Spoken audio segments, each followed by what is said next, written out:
let us talk deep emotions here. It's important for people to understand where you come from. Obviously, you were born in West Papua, in actually quite a remote place, I believe, but your family suffered a great deal as the Indonesian military forces moved in.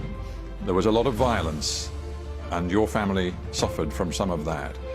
You yourself were educated in a school which was largely Indonesian, and I know that you claim that you suffered serial racist incidents at school. You then, as a young man, became an activist against Indonesian authority. They accuse you of leading a campaign of arson and violence. They put you on trial.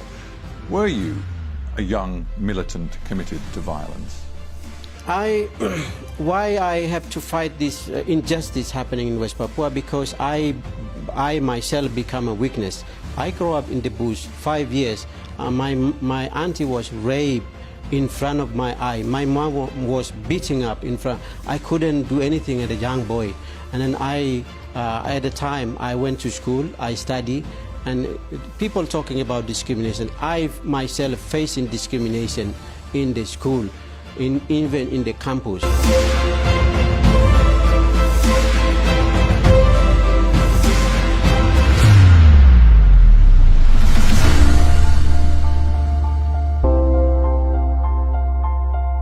That answer was very telling in many ways and indeed moving, but you didn't answer my question.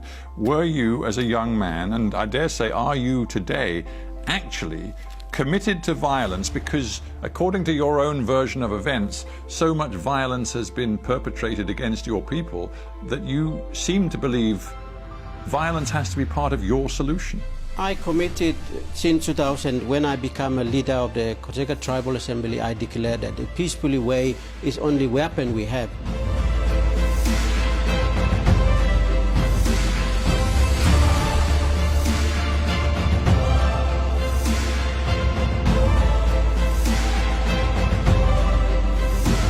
We'll get to your political proposals in just a moment, but your description that all of the violence is in the past is not shared by the Indonesian government. The Jakarta's Coordinating Minister for Political, Legal and Security Affairs, Wiranto, said just the other day that I think Benny Wenda took part in the violent conspiracy that the Indonesians believe they saw last month when so many young people in different towns across West Papua attacked the security forces. Are you today conspiring against the Indonesian security forces?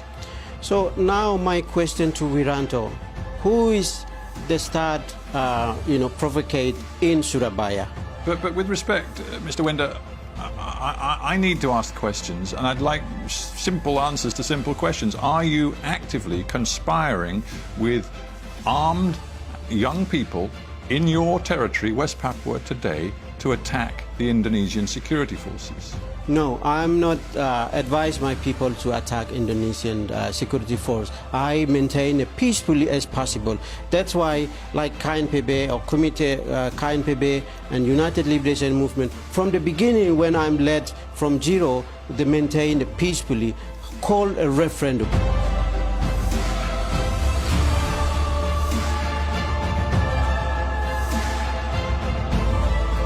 But can you see why the Indonesian authorities would be very suspicious of you? After all, they charged you all those years ago when you were a man in your late 20s with arson and violence. You escaped before the trial could be completed. But even today, looking at what you say, there is reason to suspect you. For example, here's a statement from you, again, very recently in the wake of this violence. Politically and militarily, we are united, you said. The international community can see without doubt we are ready to take over our country.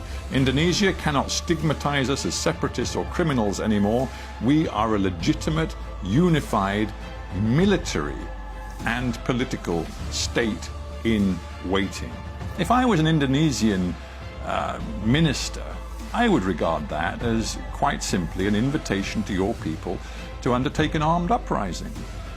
No, I call my people because all those years Indonesia stigmatized this handful of people. They are criminal. They are stigmatized. It's sporadic. No, we are the legitimate. We are already engaged with the world, engaged with Indonesia. That's why you cannot stigmatize level. Those finished. That era is finished. Now time we want to tell the world that we are ready.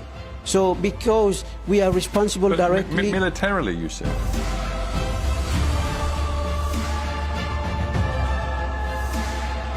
No, militarily we are not engaged in the violence. Militarily, politically, we are ready to show that confidently. Not in the world need to trust us.